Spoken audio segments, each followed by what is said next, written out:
Good evening, everyone. Welcome to another evening session, Sunday evening session with Brian and Janice. We're so delighted to have you join us today. Um, we've covered a lot of topics, and I hope that everyone is well and had a wonderful week. And I hope you've had an opportunity to go back and view some of our subject areas that we've been talking about for quite some time now. What we want to address today, we want to go back and give you a brief breakdown on the origins of government. It is very important with us coming up on this election 2020, which is a monumental election, that you understand how government was formed, what it entails, and how did we get to where we are now. So without further ado, I'm going to let Brian begin to break down the origins of government to you. Good evening, Facebook family. Good evening, YouTube family as well. We're just going to continue our discussion where we left off on last week as it relates to government. We want to talk about some of the earliest forms of government that we see and that has actually been written about. Would be the Aristotle and Plato theories of government out of Athens, Greece. The significant thing about that, before I kind of go into detail about it, is that both Aristotle and Plato were students in the Egyptian school of the mystics, basically, which was just one of the first learned colleges. Okay, so when I say Egyptian school of the mystics, I don't want people to misunderstand that. It was a college of learning that entailed the person being a certain age to actually be accepted into the school. They had to be one that was studious, one that was also esteemed and honored in their particular societies in order to be accepted as a student. So that's just a brief overview of that little piece of history before we go into the origins of government. But I need you to understand, as we talk about the origins of government, the significance of looking at what we call a democratic government actually comes out of the concept of Africa. Okay, so whenever we say Egypt, whenever you hear the term Egypt, especially when it refers to antiquity, always remember that Egypt was an African place of origin. Okay, I think that's very, very important, because now when people talk about Egypt, they see Egypt as the Arabs that are there now. Yes. That was not Egypt in antiquity. Egypt in antiquity looked like me and Janice. Okay, Queen Cleopatra here, and and King Akhenaten. So, but anyway, guys, I think it's very important to understand that piece. So let's kind of break this down. Aristotle basically had 5 forms of government that he introduced in Athens. And I'm going to give you the 5 forms of government that he introduced in Athens.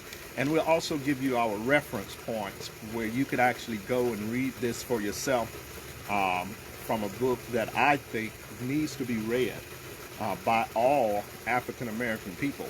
Sometimes it's always good to read material that is written by your counterpart, to understand exactly how they think, to understand the history of what was put in place concerning the Western system that we now participate in.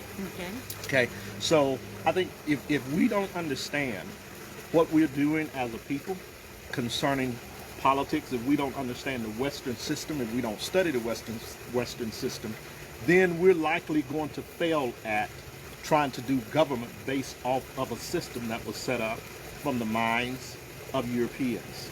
Okay, and that's what you see a lot of times happening as it relates to cities and governments that are run by African American people. They don't understand the law as it relates to government and as it concerns people in the government. All right, so when we look at this, everyone, Aristotle had 5 forms of government, basically, that he instituted in Athens, so as a trial run. And this was important because as they were testing these particular governments that I'm going to give you, they decided that the best form of government would be the one that presently we operate in, which is a so-called democracy. This is Yes. very interesting because this goes back to Aristotle was in Egypt basically from about 310 BCE, which is before the Common Era, or Christians would term it before Christ era, Yes. to about 330 BCE. So he was in Egypt from 330 to 310 for about 20 years studying in their school of mystics. Now, in 332 BCE, Alexandria, Alexander the Great, comes into Egypt, pretty much takes over the throne of Egypt.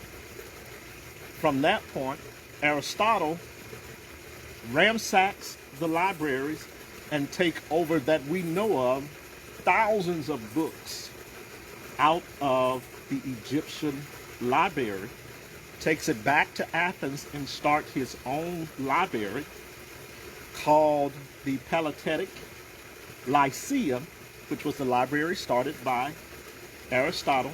And all of the books that are attributed to him came out of him ransacking the library in Africa and taking the documents back to Africa and basically forging them or either plagiarizing what was already in place. So we need to understand that in the African community, we had a form of government before the existence of what we know now as government. That is very important. Okay, so let's look at some of these governments that Aristotle talked about. Okay, sweetie, can you see that? Yes. All right. So the first one is Aristocracy. called an aristocracy. Okay, and an aristocracy is basically the rule of The best. of the best. Yes. So, and when we talk about best in terms of understanding this, I want you to think about those that were very well-to-do in society. They were very wealthy. Okay, it puts you in the mind of the Donald Trumps. Okay, so when you talk about the aristocracy, it puts you in the mind of the Nancy Pelosi. Okay, it puts you in the mind of the Clintons. So when we talk about an aristocracy, it's talking about the rule of the very best, or the rule of the ones that were well-to-do as far as status, that had position in society. Okay, so that was one rule of government that he introduced. Okay, then a second rule of government was Democracy. okay, and democracy was the most honorable. Yes. Those that would have been considered in our culture today, priest, okay, clergymen, those that are of the cleric, bishops, archbishops, okay, and ironically, let's say this. I want to say this about that's why you see that in the form of government, the church was the initial form of government. Government. Yes. Okay, so we see that from the Grecians, the Romans pick up the same form of government, and they began to institute that. And then from Rome, that government trickles down to the Icelanders, and then from the Icelanders trickle down to England, and then from England to Britain, Europe. All of Europe begins to pick it up. So we'll talk about the different communist types of government on the next session, but all of it starts with the African concept of what government was, and then just kind of metamorphs into something other as Aristotle introduces his 5 forms of government. Okay? Okay. All right, so democracy was what again? It was Rule of honorable. the clerics. The clerics. Think about them Catholic priests. Think about them, like my sweetie said, the archbishops and the bishops. Those people running the government. That's why the Pope plays such an essential role in government when it comes to government. That's why he is known as the Godfather. That's why everybody, when they go over to Rome, every president has gone to Rome, have made that journey, and they bow down, they kiss the ring of the Pope. These are things that you need to understand. Why?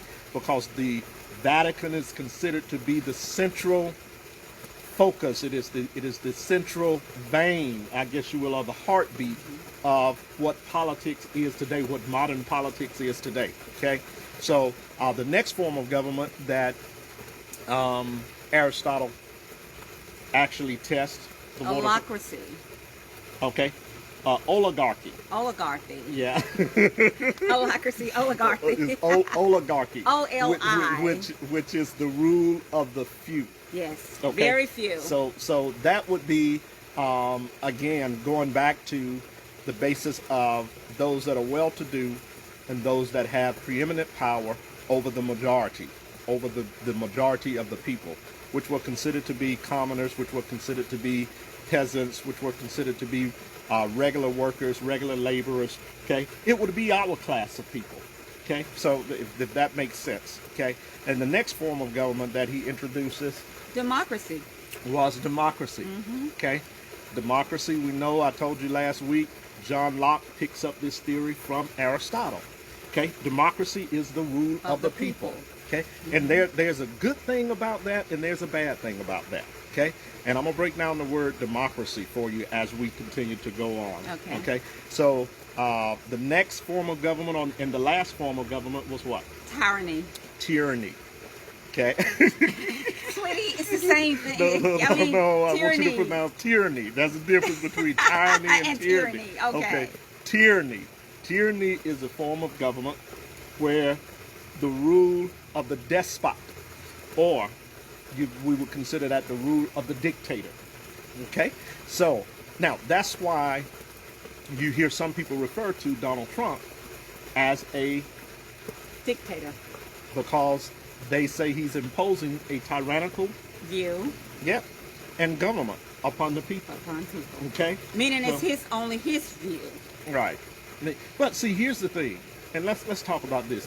Everybody, in their own right, are dictators. Are Yes. we not? We are. Okay. So you dictate to your children what you want them to do, how Yes. you want them to do it, Yes. and if they have a problem with it, Then- oh well. Oh well. You're the hierarchy Exactly. in the house. Yes. Okay. Yes. So you represent different forms of government as a parent. Okay? So regardless of whether or not they agree, if it's your house and you're paying the bills and they're residing there, It's Okay. my way. that's right. Their contribution is much less than your contribution. Okay? So that's why we have, quote unquote, this big thing about taxes. Yes. Okay? So who contributes the most and who contributes the less? That's why that is always a subject of topic when it comes to government. Okay? So those that make the most money and contribute the most to society by way of putting into society, being able to employ people, all of those different things. You all just saw our little bug fly by. We're outside. live. So, but anyway, that's why that subject of topic is so important, because it is about who is creating the business. Yes. Okay? And what Donald Trump is saying is, let's lessen the tax levies on those that are creating business and employing people. So those people So that those are like corporations, corporate people. corporations, it would be business owners, Owners. okay? Though, and you always hear this term, that the backbone of America is the small business, and that is true. Why? Because the more small businesses you have in pockets of community, the more people can be actually employed, and not only that, small businesses generates competition of Yes. bringing big businesses Yes. into the city. Okay, so depending on what type of small business you have, if you have multiple small businesses, let's use for instance the restaurant industry. Yes. So the more small restaurants that you have that are startup businesses owned by people in the community, it generates industry that supplies those small businesses, either moving closer to the state or either sometimes moving within the state. So small business generates capital outside of itself. And those small business owners have an opportunity to grow their business, employ more people in the community. So small businesses are always local. So that's why they say that small business is the heartbeat of, A community. that's right, Yes. and of government, so to speak, of Okay. the middle class. All right. Okay. Okay. So those people that are small business owners, they have the loudest voice when it comes to their local politicians. Issues. They do. Okay, that's why you have state lobbyist groups. Okay, a lobbyist, if you have a small business and a lobbyist represents your small business, he's going to go to the state legislature to actually lobby For you. whatever you want. Yes. So it's about one hand. Washing the other. That's right. It's quid pro quo. Okay, which means you do for me, I'll do for you. Okay, you got to have something to bring to the table. So black people, we need to understand that if you don't have something to bring to the table, you don't have a voice in this political system. You're not part of this governmental system if you do not have something to bring to the table. So you hear the term being tossed around that money is power. And that is so true. If you don't have any money, you don't have anything to say. No. Okay? So when we think about that, it makes you question how important really is our vote. Okay? And we'll talk about that. Okay? All right, so let's move on. Let me define a couple of terms for you. One term I want to define is majority. You all hear that term tossed around a whole lot. That there's talk about the black people now being the majority group. Okay, we are you'll hear this term, the minority majority. You cannot be both. Okay, and let me explain that to you. The majority, the word majority, is a French word that comes from majorite, and that means the state of, or the state or condition of being greater or superior. Let me say that again. It is the state of being greater or superior. All right? And that's the majority. That's what the majority means. So now, understand this. Whenever you hear the term superior and inferior, it is in reference to two words. Majority, majorite, which means the state of being superior, and minority also is a French word, which means the state of being inferior. So whenever the blacks were referred to as a minority group, it was not because you were less in number, it was because your state of being was considered to be less in society. You were considered to be inferior to Europeans. Okay, that's where the term minority comes from. So whenever you refer yourself to the minority, you're saying that I'm literally inferior in society. Okay, everybody needs to understand that. We get so caught up on terms, and it's so sad because the propaganda news media called CNN, which I call the Colored News Network. That's what CNN stands for. Colored News Network. Okay, that's what I say it stands for. Okay, I'm sorry. ABC, African Broadcast Communication. Listen, all of it was put in place for one reason, and that is to sway your mind, to get you to think the way they want you to think. Well, Brian, it is to stifle free thought. Brian, everybody needs to understand that. But we have MSNBC now, and we have Fox News. It doesn't matter what you have. It still is for one reason. Okay? The networks exist to sway your opinion one way or the other and to stifle free thought. Okay? So it either makes you, so MSNBC talks about, but still they talk about the same thing. They talk about the same thing.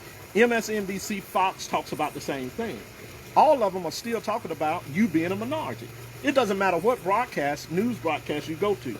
It could be your local broadcasters, it could be your national broadcasters. All of them say the same thing about African Americans. You are now the minority majority. Okay? You cannot be, no. The reason that they put minority in it is to say that you are still inferior in the process of government. You have never been considered to be superior in the process of government. So you are the minority majority. Okay? And so the majority still rules. Yes. So you are minority first, you are inferior to the class that is superior, that is above you. That's what minority majority stands for. Okay? So when you are considered to be that, you may be more in number as majority, but you are not as it relates to the state of being or the state of your condition. You are not superior concerning the state of being that you exist in. And that is what government means when it talks about majority and minority. It is not speaking in terms of numbers. Everyone needs to understand that. Wow. If you think that it means numbers, you have been sadly mistaken. That is not what the political term majority and minority means. So understand that. Okay, so now let's go to the term of democracy. Let's break that down. The actual term democracy comes from another French word. Okay, it's called democratia. The word demo actually means people, okay, or group. Okay, now catch this. When you look up the word demo, if you put an N on demo, you have demon, okay, which simply means a person that is out of control, a possessed person, a person that is unstable.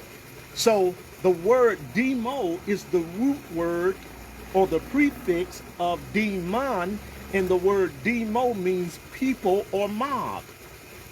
Okay? Kratia means rule. So the word democracy actually means, watch this, mob rule. That's what the word democracy means. Now, let's talk about this. Because republic, this is very powerful. Nowhere in the United States Constitution do you see the word democracy penned. It's not in there. We are a republic, not a democracy. Okay? It is nowhere in the Constitution. So my fact checkers out there in YouTube and Facebook family, fact check me. You do not see the word democracy in the United States Constitution. You remember this song when we were little? Growing up, we used to learn this. We the people, in order to be a more perfect union. But it would talk about the republic. Republic. Okay? When we pledged allegiance to the Republic. To the republic. That's right. What is the republic? The republic is the people having a voice. The people establishing representative government. Okay? That's why when at the initial formation of the Constitution, there were two parties, guys. There was the Federalist Party and the Republican Party. There was no Democratic Party at one time. So when you look at the Federalist Papers simply were checks and balances as it relates to the Constitution. What you had and what you saw was a government formed whereby the people had a voice and would have the opportunity to exercise their freedoms via representative government. So that's where the actual term republic or republius, okay, comes from. All right, so you had James Madison, you had John Jay, and you had Alexander Hamilton, which were the three writers of the Federalist Papers that put checks and balances in place for the United States Constitution. Significant about that is they were called publicus, okay? P-U-B-L-I-C-U-S, publicus. That was their ghost names as they wrote the Federalist Papers.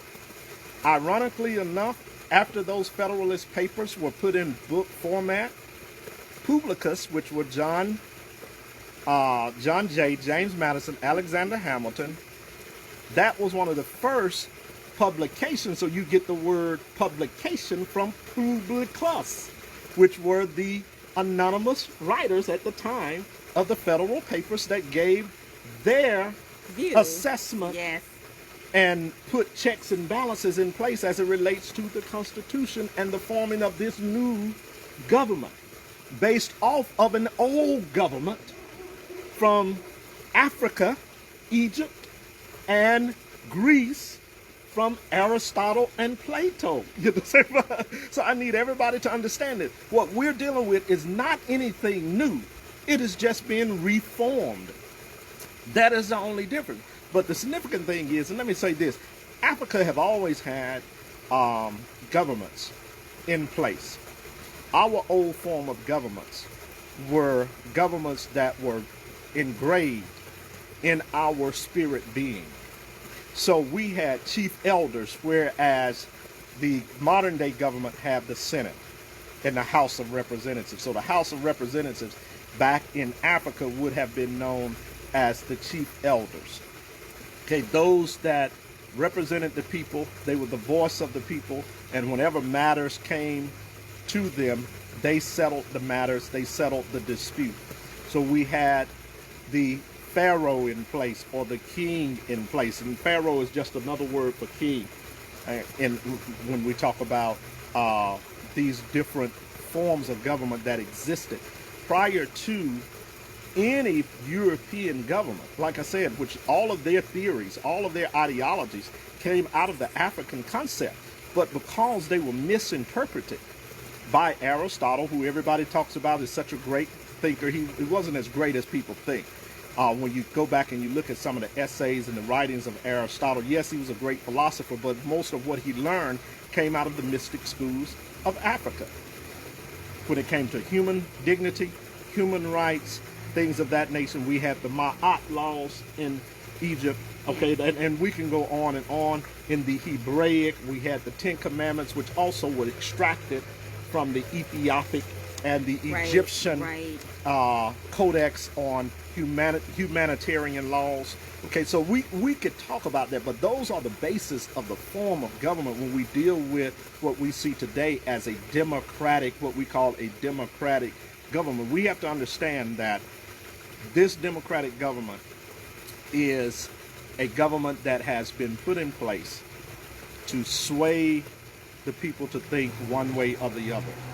So the whole concept in how it was formed, what it does now, what it brings to the table now, has been skewed in the last 20 plus years. Okay, we're tending to get farther and farther away from the rule of the people. And when I say the rule of the people, from the people having representative government that really goes to bat for them. Yes. And them being able to function in society. We're getting farther and farther away from that. And we're slowly becoming what I would call a government up under tyrannical tendencies, having tyrannical tendencies. And that is on both sides, because both sides is about their ideology. It's really not about the people. So you're not represented no matter what. It doesn't matter who you put in government.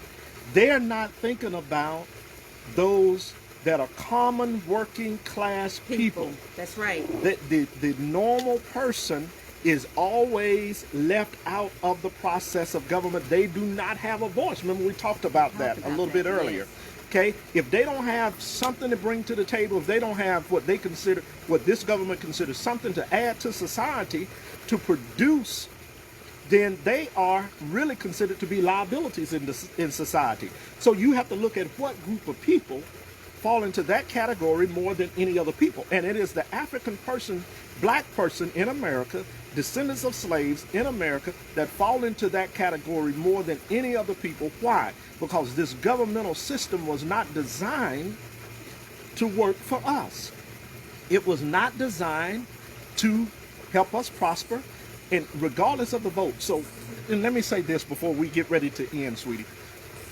There were three, we know that now there are representations as it relates to government. Okay. So the House of Representatives was in the formation of the Constitution and the Federalist Papers were put in place as a tool for the people to have a voice. So any representative is always elected by the people.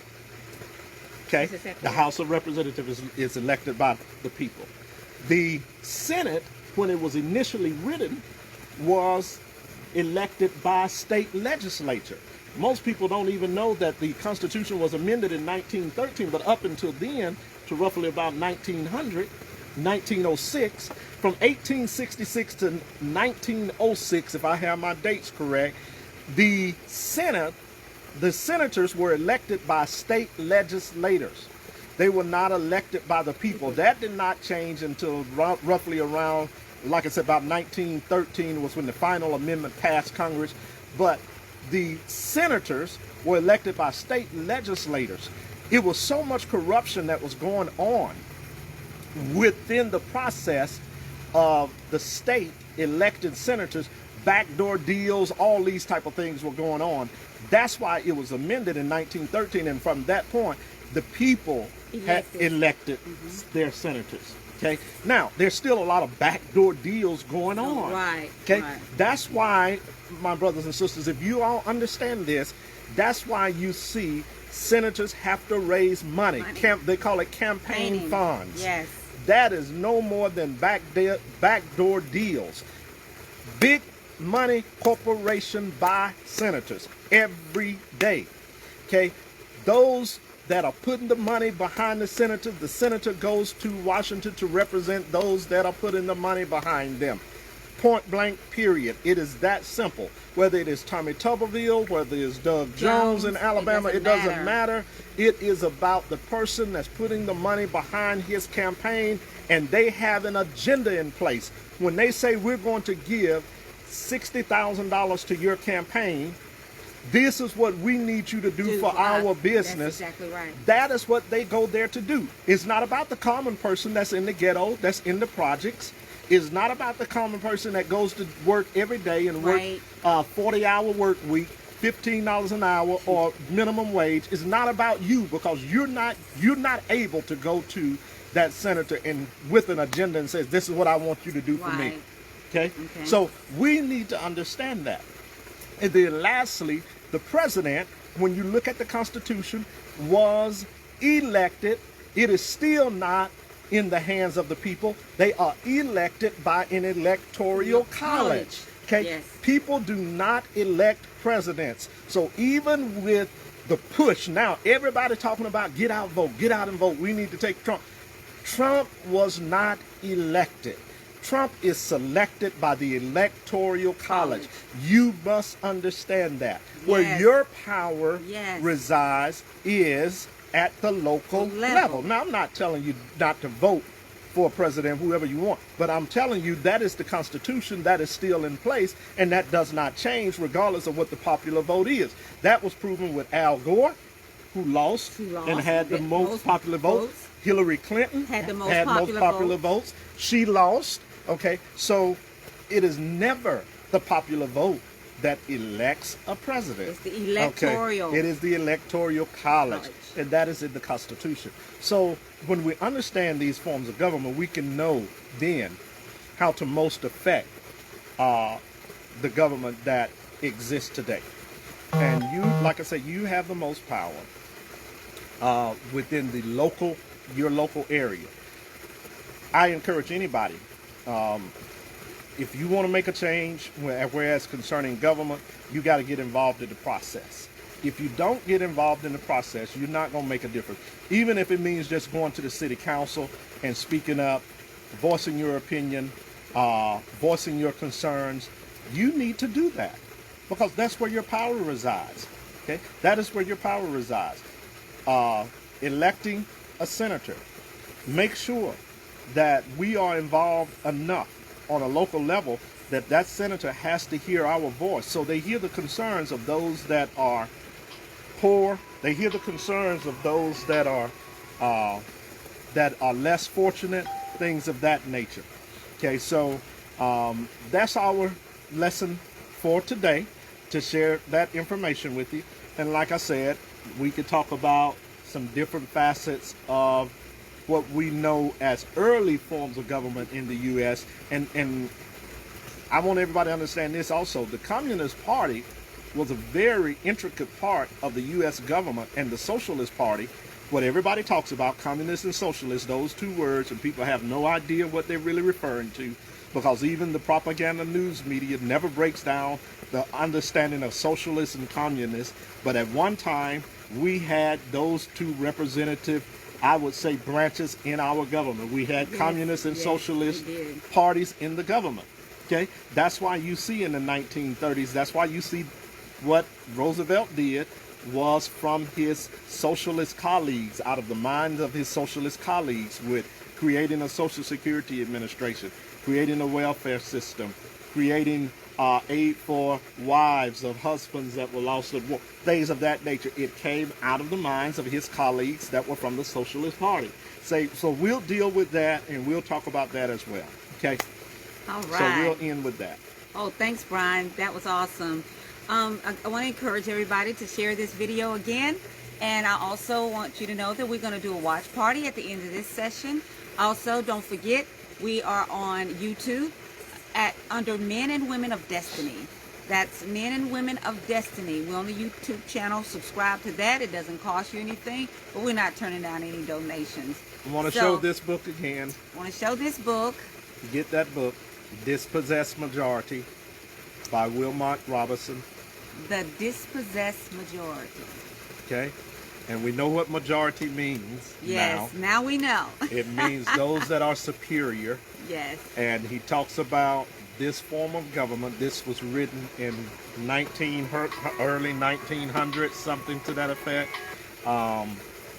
He talks about the majority, which means the superior European, being affected by those that were minorities, lesser than Yes. them. Okay? And ultimately ruining the government. Okay? Definitely. So read his opinion. It is very powerful, very powerful. Oh, well, this is a great session. I pray that everybody has a blessed week. Be safe, be safe, be safe. COVID is still out there. The numbers are increasing. I definitely want everybody to be safe, and we will see you again on next week. Have a wonderful and blessed week, you guys. Peace, we family. love you. Bye-bye. Bye-bye.